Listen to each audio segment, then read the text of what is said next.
wish I could say you were my first love. Alright, what's going on, everybody? It's your boy Rome 300. I'm back again. I had to do a little bit of hype music real quick for y'all. Y'all know how I do. It's your boy Rome 300. Welcome to He Smells Like Rome.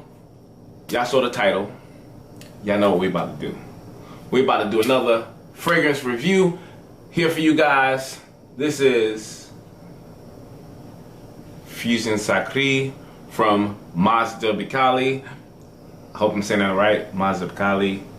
Man, if you haven't heard about this fragrance, I don't know where you've been. Maybe been sleeping under a rock, been in another goddamn atmosphere. I don't know, but this is one of those fragrances in the fragrance community, in the niche fragrance community, that when it first came out, stirred up a whole bunch of controversy. You had some people that loved it, some people that hated it, some people that didn't know if they liked it or they loved it or they hated it. They just couldn't figure out what this fragrance was about, right? But is one thing that everybody agreed on when this fragrance came out is that it was unique, one of a kind, and nothing else like it in the fragrance community. So, with that said, this fragrance came out 2012. It was one of the first releases from Majda bekkali. It was Fusion Sacrée and Fusion Sacrée for her. So the one I have right now is the men's version. I purchased this fragrance from New York. I think I got one of the last bottles they ever actually sold from Majda bekkali. I'm hoping that they continue carrying the line because I do want the female version. This fragrance was created, the nose behind it was the master perfumer Bertrand Duchesneau. This guy doesn't need me to talk about him. He has a catalog of fragrances. He's been in the game for decades. A fucking genius when it comes to fragrances. So let me tell y'all the thing about this fragrance that a lot of the community was caught off guard, was not ready for at the time when it first came out. Even now, what we're talking about 7 years later, this fragrance has a note in it that is still driving people crazy, and that is the celery note. The celery note in this fragrance is, I've never smelled anything like that. I've never smelled a herbal, vegetable-like fragrance before. But the twist is with this fragrance is it comes off first with the caramel and a boozy note, and a caramel boozy note mixed with this vegetable. It's crazy. It's like a water herbal vegetable green mixed with sweet caramel and a boozy rum note. How do you do that? I don't understand it, but it worked. This fragrance works so well on my skin. Like when I sprayed this, and this is years, like 4 or 5 years ago, I smelled it. New York had it, and of course I'm smelling like, oh, this smells good. I don't know. How do you rock? Where do you rock this? Where do you wear it? What's the occasion for a fragrance like this? And I could not pinpoint one. At that time, it was so new to my olfactory senses that I was actually intimidated by the fragrance. But as years go past, you sample, and that's one thing I'm very, very confident and I'm adamant about is sample, because it changes, man. Something clicks, and then you just wind up saying, yeah, that's right. And that's what this did for me. When I first sprayed this, let's say about 4 or 5 years ago, I could not detect the note. It was the celery note. I didn't know what it was.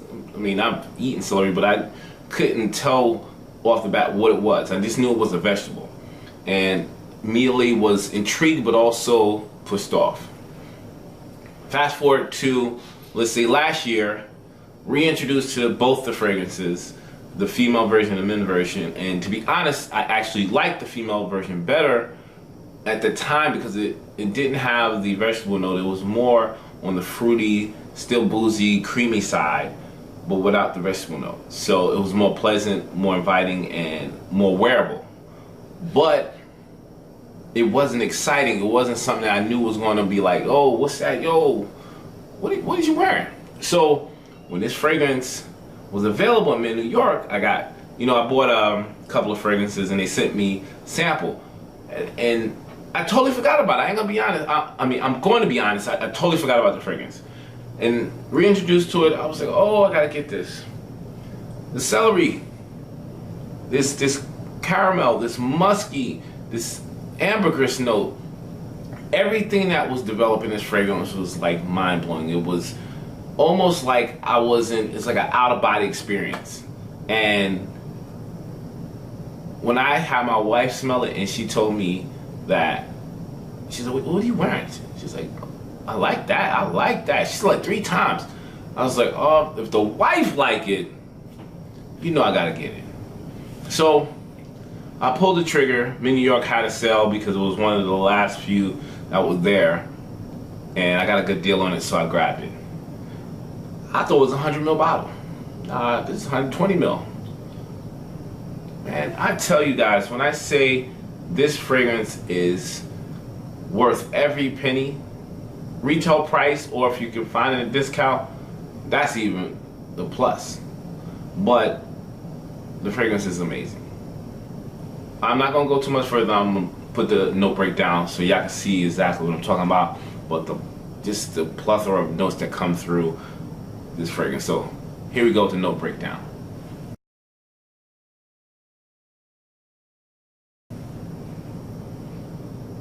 Okay, so do you see what I'm saying? Did you see what I'm saying, people? Look at my face. Did you see what I was saying? It's so many goddamn notes. I would thought Roger Dub probably made something like this. Man, so like I said, this opening with the vegetable note, absolutely creaminess with the caramel, and I would say the caramel is the dominant note, but that celery is just watery, it's gorgeous.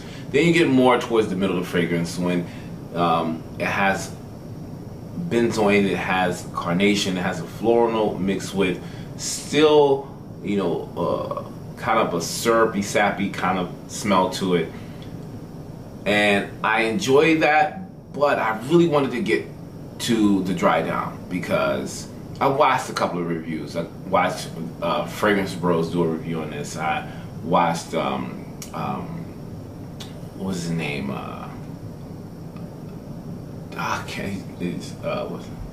Dress Doc. I'm messing his name up. Doc. I'm talking about. Him do a review on this, and there were a few fragrances that said they love it, and a few that said nah, this ain't for them. And I lean towards that group that enjoyed it, obviously, because I purchased it. The dry down is where everything comes alive and comes together. The floral note, not very long lasting, but the ambergris, this dryness that comes from the ambergris, the creaminess that comes from the amber, the benzoin, the caramel, the musk is almost BO-ish, BO-ish. It smells like body odor, but not sweaty. More of just, you're starting to have a little bit of perspiration, but the caramel, this ambergris, the powderiness from the ambergris, the thickness from the caramel, just completely balances the fragrance out. Absolutely one of a kind type of fragrance. You gotta get your hands on it, guys. It is an amazing fragrance, suitable for fall and winter. I would say that this leans late fall, more into the winter time, but an absolute gorgeous gourmand, herbal, vegetable-like fragrance that it cuts across every single category from spring to winter. If you want something that has a little bit of greenness to it, you got the celery note with the carnations and the floral notes. If you want something a little bit more floral, Fall time, you have the caramel with the ambergris.